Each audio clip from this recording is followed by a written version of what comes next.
Yeah, great. Thank you very much for nice introduction. 7 days back, I had another tutorial with DBT. By the way, DBT is a great transformer tool for your data problems and issues. And also, it was online. And one of my friends, he told me, yeah, Radovan, it was a great talk, great tutorial about DBT, super, super cool. But 15 times you said, this is so cool. As I'm first time in Vilnius, in Lithuania, on this conference, I think this is official time to 16 times say, this is so cool. And my talk today will be about some magic, DevOps, data, of course, and all remote teams. So let's see what is inside for all of us. What our data team is actually doing. We're using our product to build our product and also our data product to analyze the data from our product. Usually I start talk like that, but something is wrong with this sentence. Why? Very unclear, so confusing from beginning to the end. And this looks like recursion, right? But this is 100% true. Why and how? I will show you. I'm working as a staff data engineer in data team in GitLab and want to show you our use case, how to connect the dots between these couple of roles, DevOps, open source, all remote, and data teams. Of course, good to know, maybe you heard, maybe not, GitLab, the company. And it starts with a mission. And our mission said everyone can contribute.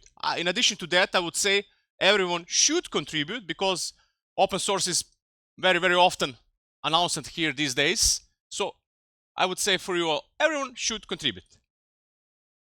You need values, help you and support you to drive your business on daily basis. It's fairly easy to remember our values. It stands for credit as an acronym, and it stands for collaboration, results, efficiency, diversity, inclusion and belonging, iteration, going small steps, and at the end, it's transparency. Very vital for you to distinguish and also for me to try to explain to you our product, and actually it's called GitLab. So it's vital to understand GitLab the company and GitLab the product. If I had this talk last year, I would say, yeah, this is DevOps tool, help you, but we are going forward very quickly. So it's DevSecOps platform, support you in all stages of your software development life cycle, help you and leverage usage of your cool software products out of the box. There are 10 stages, as I said, with nice description for each stage what GitLab product can do for you. Of course, plenty of nice information. If you're lazy, like me, you don't want to read too much, very humble explanation, also in 10 stages, what GitLab product can do for you. Without any intention to kill you by PowerPoint slides and many of them, I want to share some numbers with you. I think it's very good and handy to feel the taste what we are doing and how we are doing that. From the beginning, no office is no problem. Officially, we are the biggest all-remote company in the world. We are working around the globe. We have no headquarters, so 0 offices, 0 problem. It's in our case, of course. To be very transparent, we had some layoffs. You know the drill. In the beginning of this year, 7% of our colleagues are not with us anymore. You can guess I survived, luckily. Plus 100 plus team members in more than 65 regions and countries around the globe, as I said. I think with small restrictions, we can hire people everywhere in the world. You can check that. But this diversity gives us a lot of power and I would say strong fundament to build cool products. Very proud of this number, 30 plus million and still growing users. For small, hot startups, up to mature, well-known brands and enterprises around the globe, government, non-government sector, academia, we're serving all of these users. And that's so cool. If you like data like me, you have plenty of options to play the data and leverage it for your business. And at the end, to, let's say, force more people to use your product. For more than 11 years so now, 133 times each 22nd of the month, we had released this month already, you can find new cool features of our product. With no delays, no exceptions, and no exclusions. You know what to expect. Nice, cool, shiny features of GitLab product in all of 10 stages. What is very important for our business? What is in the heart? It's brutal transparency. In our case, it's represented as a GitLab handbook. Officially, it contains 2000 web page of text. Unofficially, it's probably 3-4 times more, as I counted a few days back. Everything what we are doing and how we are doing our day-to-day work is exposed in GitLab. Why it's important for you, you should ask. It's important because it's transparent, 100% and open to the world and open source. If you need something, how we are doing the business, if you want to steal the knowledge, please do so in a very easy way. If you have your own handbook or you want to have it, you can fork it from us, adjust it, and use it for your needs. I will be more than happy if you do that. We talk about transparency and open source already. You can imagine if you're a small company, hot startup, your business is exploding, great. You want to hire people, but you don't know how to do that. You have no budget for HR agency, etc. Go there, GitLab handbook how to hire people, job grades, everything you need is there. Even better, if your business explodes more and more and you need a data team, don't ask me, probably I will charge you. Go to the handbook and see job grades for the cool data teams, responsibilities, managers' roles, projects, how to build a data platform, etc. Many things you should find there. So please, probably this is the second known product for us, even it's not a product, but it's generated by us for you. Let's check what we have in a data platform.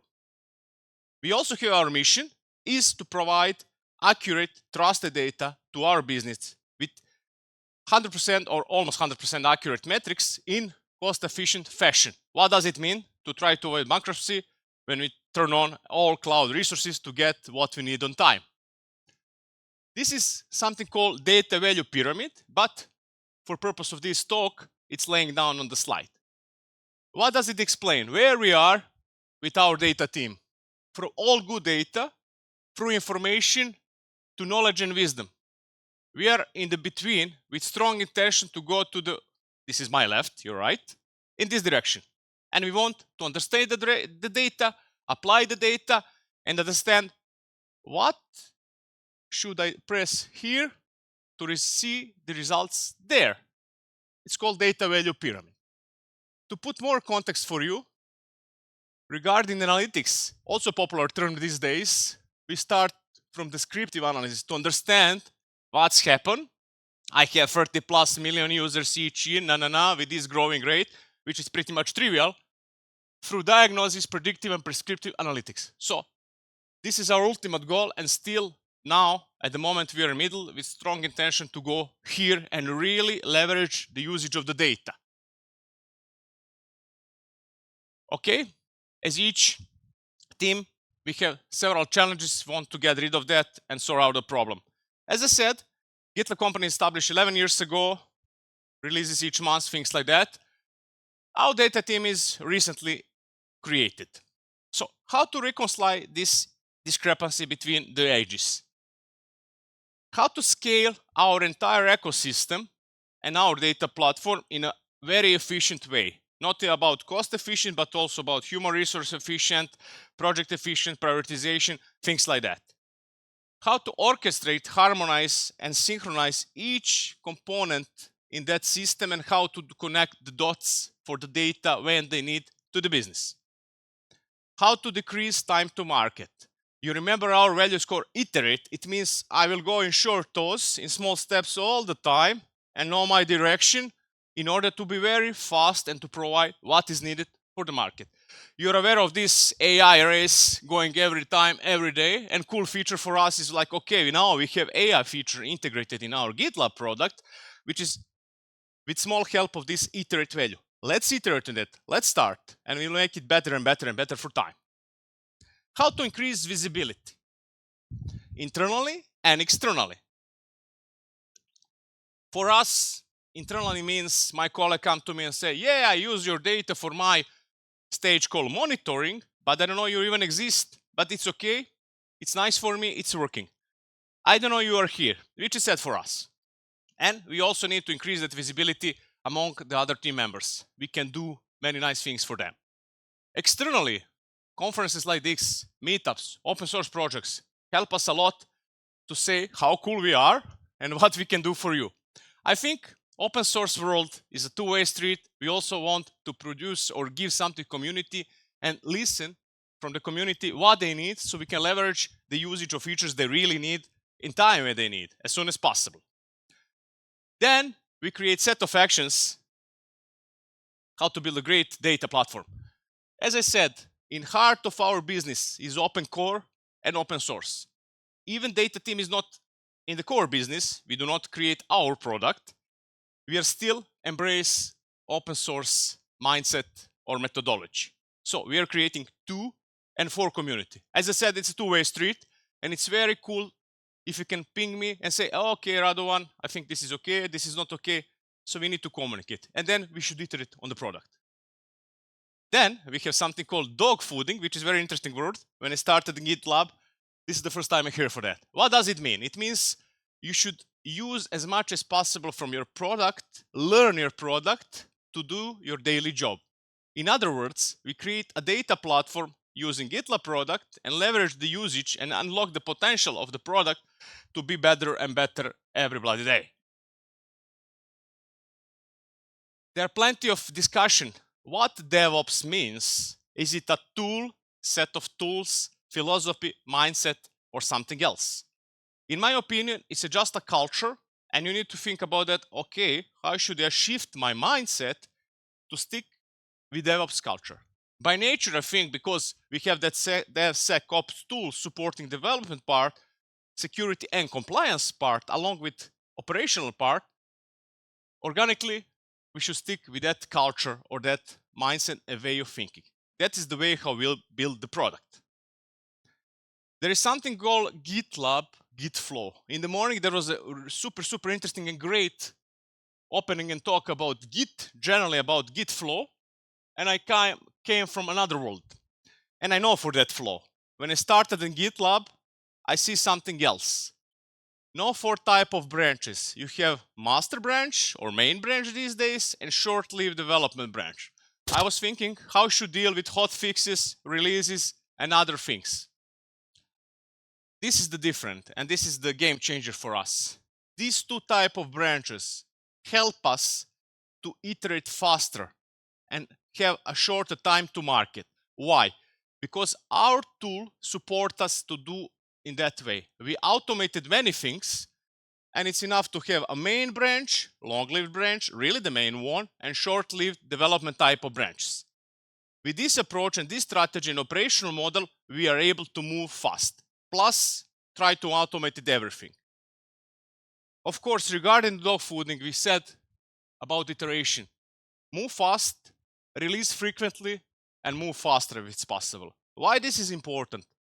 If you move fast and deploy your code faster than usual, do not wait a couple of months, then you will have very short increment you can deal with if something is screwed up and fucked up.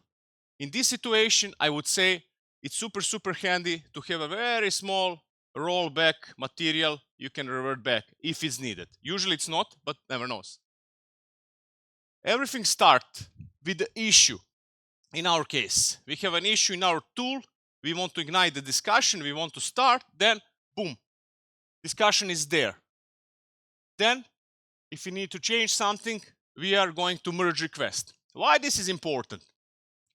We are forced to have a single source of truth. You remember we talked about the handbook, and all discussion should be here in the issue. Also, our company forces us to be really handbook first oriented, because after 1 or 3 months, everything is deleted from the Slack. Slack is our first point of communication, and if you do not put everything needed here, it will disappear. One very nice and gentle way to force you to be here and in the handbook and not just in the chats and private channels. People, probably you know, the most valuable asset.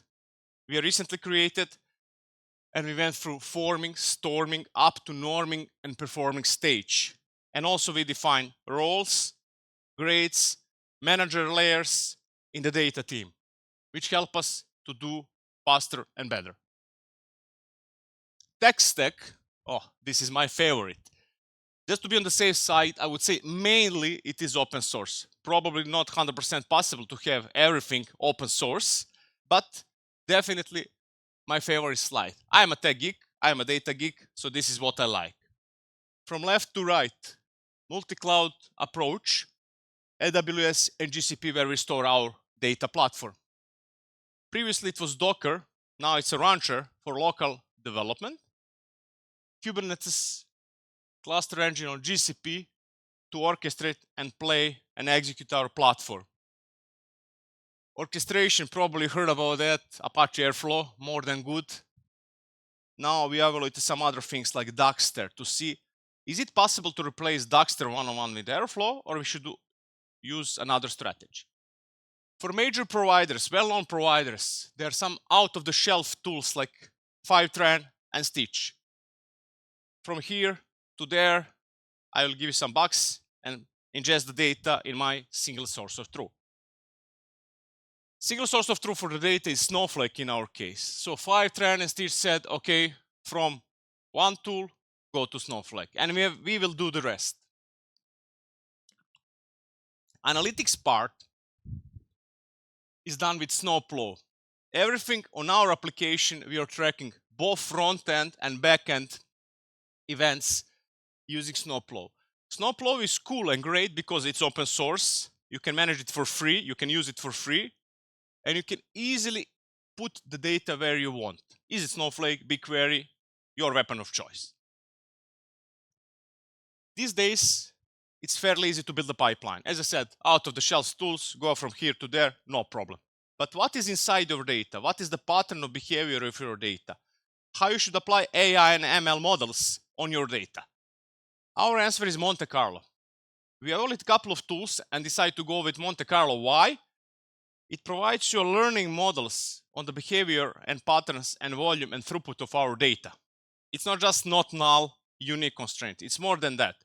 It's like, okay, your pattern is going like this. You have some peak times, then you normalize your behavior with your data, peak again, and peak again after 1 month. If something is unexpected happen, you will be alerted automatically. So this is a good culture about data observability and data governance to be very proactive about your data. You do not forward trash to the business. So garbage in, garbage out. Let's try to prevent that. My weapon of choice, as usual, Python for custom-made and ad hoc stuff, some scripting, and also some kind of where there is no major providers. You need to do something by yourself. Python is my weapon of choice. Already mentioned DBT, great standard to transform your data. We'll talk about it a bit later. Singer, ETL framework, fully open source. Define your source, define your target, and run it and do the magic. Meltano is ETL as a service, fully integrated end-to-end ETL or ELT processing on the open source sky. These guys was working in my team before. Now they established their own company, so I always like to mention them, worth to check. Snowflake, single source of truth, well-known database, also I would say industrial standard these days, very good set of tools. For visualization, Sisense and also Tableau in next couple of months. You will notify here we change a lot of things all the time. I think I changed this slide 10 times in the last 10 months or something, which is cool for us. If you're really data geek, like to explore new stuff, want to evaluate and compare the tools, probably this is the right seat for us. As I said, Sisense for visualization and Jupyter for data science and ML magic. Some rising stars I want to mention here. DBT, I think I watched on LinkedIn yesterday, it's second highest growing data product in the world, I think after Fivetran. So I think we're on good track. DBT stands for Database Transformer. What does it do? You're using SQL, Jinja templates, and now these days in the last version, Python code to have single source of truth and unified project for your transformation of the data. You can imagine different way of talking against database engineers, data engineers, analysts, ML and ops engineers, DevOps, things like that. DBT solves this kind of problem, single source of truth. And what is cool, everything you put there in the project can be easily converted from one database to another. It's just your choice, from Snowflake to BigQuery to Postgres to MySQL or Oracle. Pure SQL and Jinja can leverage usage of transformation of your data, and it's open source. There is also a paid SaaS version, but for our use case, you can find everything in handbook, how we are dealing with dbt. It's done in command line open source. What's also cool about that, documentation is generated out of the box. So you need to write it down only one time, it's sync, you can, or you will get a web page with everything you need in the project. Meltano, as I said, guys from my team previously, it's a separate company now. Fully integrated ETL or ELT as a service. Also dbt integration is included. How this is going? You have a top or source, you have a target. So define a top, define the target, connect it, and you will have all you need just when you run Meltano in a cluster. Great thing about this, if you have very exotic data source or provider, it's not on the market on open source, you can build it on your own. That was my case. We had one learning platform for US, I think it's called AdCast. There is no any provider integration for that. So TAP is created by me. If you need it, it's an open source, check AdCast TAP for Meltano or for Singer.io. For the target, Snowflake in our case, but it can be BigQuery, MySQL, Postgres, you name it. Where to check this if you really need a quick integration of the data to your warehouse or your data lake. Monte Carlo, as we said, data observability, data governance, crucial part these days. Plenty of red data, plenty of data leakage, plenty of garbage coming in, and also insights are really garbage-like. Monte Carlo sort that kind of problem. One platform monitoring your data warehouse and your data flow into the layers. If something is crashed, you will be informed. If your data pattern is not as usual, you will be informed. If you create custom monitor and there is a breach in data, you will be informed. In our case, we communicated or we are alerted in Slack. So it's an organic connection between Monte Carlo and Slack. And we have our single source of truth for data observability. Pipelines, the bigger the better. For each of the boring job, we create a pipeline or set of pipelines. And of course, it's triggered by different events. It's cool if you can learn more about CI pipelines in GitLab. And let's say if you change dbt code, only pipelines related to dbt checks, SQL inters, data governance, red data, GDPR, and other demons will be triggered. When we change the Python code, you can guess, PyTest will run, linters will run, also some compliance check will run. And it's cool because we are lazy folks and everything should be automated. Pipelines as a one of action you should apply also in your data team to make magic works. Test environment. I mentioned Snowflake, our single source of truth for databases. What is cool? You know the drill. You have some crappy test environment with some records. You did your change, everything is cool. You put it on production and you wait days, weeks for some job to finish. It's not catch anymore, so there is no more pain of lack of testing data and testing environment. There is something called zero copy clone as a cool feature in Snowflake. What does it mean? Production ready schema and database by your choice in a second or in a minute. It's just a logical replication of the data like Git, and you will not be charged until you change some records. So you will just pay for the increment. This is cool because when we push a first commit, our test environment is created for us if needed. We are doing our work and magic, we release the code, which is cool. When merge request is merged, our resources will be dropped and deleted. In that case, we are very cost efficient.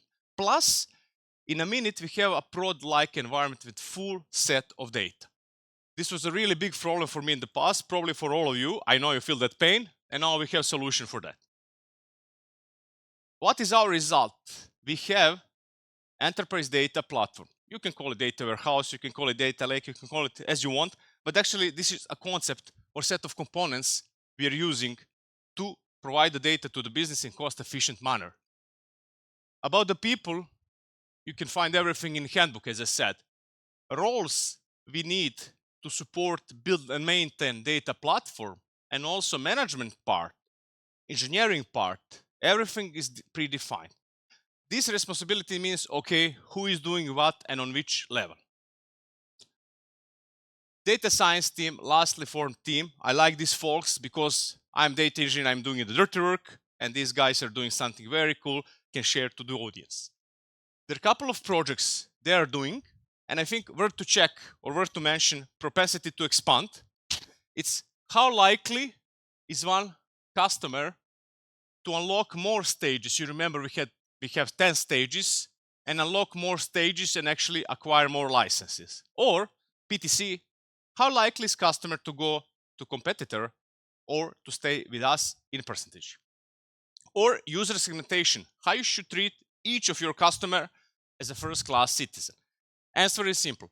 With user segmentation, US in our case, when you register to GitLab, either you're using open source or paid tier, you will go in one bucket, conditionally speaking. Then we will treat you very uniquely based on your properties. In that case, there is no generic spam messages. We want to refine it in a really good way. And all this with thanks of great folks from data science team. As usual, everyone wants to be a data-driven company. How to get there? Put data in the middle if it's possible, of course. I know this is very fancy and hype, but actually we are striving to go there and collaborate with each other department in the company, help us, or we help them to serve the data so they can get insight and really be a data-driven company. Of course, you know this infinite loop, and everything starts with the issue in our case. You have issue, development, testing, deployment, and go around, go around, and go around. Our wireframe is specific set of processes or steps you should respect in order to build or maintain any feature in enterprise data platform. I think this is good for us, probably can be good for you, because there is a specific set of steps you should respect every time, despite what you want to change. No more cowboy coding, no more ad hoc stuff. You should have a process to build anything. Data is specific, it's not software development. There are some things common, but you should stick with something like this is a data specific process. In our case, works fine. Very known word ELT, ETL, whatever, and we have ELTD. D stands for documentation. Probably the most more important in my life, in my professional career, but in the long run, it paid off. Why? Because you can easily remember and you can easily find what you need regarding your data platform. You have extraction, you have load, you have transformation, and you have documentation. You remember our handbook. Everything what we are doing is there. Especially handy for onboarding for new folks, especially handy if you want to remember something or you don't know about that product, how you find out, you need to refer to documentation. You should ask probably how it's easy or difficult to be in sync with the current world or real situation. It's not, because it's always an extra step. When we create something, we know, I need to update the handbook. It's really cherry on the top. Sometimes I forget, to be honest, but most of the time, documentation is there. You can check it if you want. In a short-term direction, we have that enterprise dimensional modeling and enterprise data platform. We have a trusted data framework, so it means business trust our data. They can, let's say, process forward based on the insights from our data. We have data visualization we want to serve to the business, and we want to have self-service data program. It means customer can ask one or more, cool, this a fancy tool, how much customers we have, or what is the growth rate during the year or month on month, things like that. You can name it. In the long run, we want to contribute more and more to open source data and projects. We want really good to understand our customers in 3D view from all sides. For that mission or task, we need a plenty of accurate and trusted data. It's easy to say, but there are a lot of processes behind that. So you can say, okay, I know my customer. I know how to communicate with them. I know how to attract them. I know how to listen to them, what they need. And of course, we want to have the data team key performance indicators to know in which direction we are going. Let's wrap up everything. And usually I stop here and ask, do you have any questions? But along with organizers, we will do Q&A session after the talk, right? Thanks. Key takeaways I want to bring from this room is something you will be inspired in the future, or at least I would like to use it or try to use it. We are all the time under progress. We have a permanent iteration mindset. What does it mean? We are moving fast all the time. Sometimes it's difficult. It's not for everyone, but probably that's the only way you should survive and moving forward. Do not go for really big shiny ideas and huge chunk of projects will change the world. Go in small steps. In the long run, it will pay off. Why? Because you at least start something. It will be crap, it will be wrong, but you will win at the end of the day, I'm sure. Move fast as you can, and still see what your trajectory and direction where you want to go is. It's super important. If you're moving fast, you can easily get lost. Then you need to get track back on your path, and it's exhausting. So please, move fast and watch your trajectory. Have a support, embrace DevOps culture or mindset, and stick with open source. This guy from Keynote told us probably there is no company can be created these days without really good strategy regarding the open source. I fully agree with that. Probably this is the only way or the most common convinced way to survive today, do your nice work tomorrow. DevOps or DevSecOps these days for us, plus open core and open source. Otherwise, it will be super difficult. I know all of us are striving and looking for nice, shiny tools on the market, on open source sky, and sometimes boring solution or business as usual or best practice can do the work for you. I would say, in my opinion, 90% of engineers can sort out 90% of the problem. And this is good enough. This is more than enough. One good trivia, in GitLab we have award for most boring solution of the year. And that guy is awarded with some bucks, which is cool. I don't want to be that guy, to be honest, but yeah, they're award for this. Why not? Because it's working for us. Be very strict, brutal, to keep everything you need for your project in the source control. This is obsolete probably, I know you're fully professional, but always worth to mention one more time. Put everything you need in one place. Have single source of truth, please. More strict when it comes to your code and testing of your code. Be very lazy and put everything in some automated tool. Weapon of your choice. Cron, Git this, Git that, whatever you want. Please automate it. We will forget on that if you want to test something manually. And everything you need, put in a test. You remember we talk about pipelines, and it's a great help for us. It's run automatically. I don't even think about that. Just put test, test, and test, and I know my code base is in a good shape most of the time, right? Very cruel when we are dealing about quality of your code and your code base. Personally, I will not let go any crap in the code base, and I'm very, very strict about that. Probably my colleagues doesn't like me because of that. I want to really have a good code standards and keep the coding standards hygiene in our repo. You can check our repo. More than happy if you have any comments, suggestion for us, spitting on us, say this is crap. But really, I suggest you will be very cruel and insensitive when it comes to your quality checks in your code base. And automate your checks. Do not do it manually. It's 21st century, for the case started, so more than good to have everything in one chunk or in one project. You need a single source of truth to drive your business. No more boring emails, no more sheets, no more manually created documents. You need a single source of truth. In our case, it's called GitLab Handbook. You can check it, as I said. You can be inspired with that. You can find what you need there. Probably secret sauce about each team in the world is to have a single source of truth and heart of the business. How you should drive your business, what you should do, what you should not do should be there. So you need single source of truth. And live your values. Define your values. Fit it for your needs. Promote your values. You remember credit in our case. And live your values. It will help you to move faster on the market. And okay, what we are doing. We are using our product called GitLab to build our enterprise data platform, and to analyze the data from our product called GitLab. I think it's much more clearer now what our data team is doing. And don't forget, everyone can and everyone should contribute. This is me, ladies and gentlemen.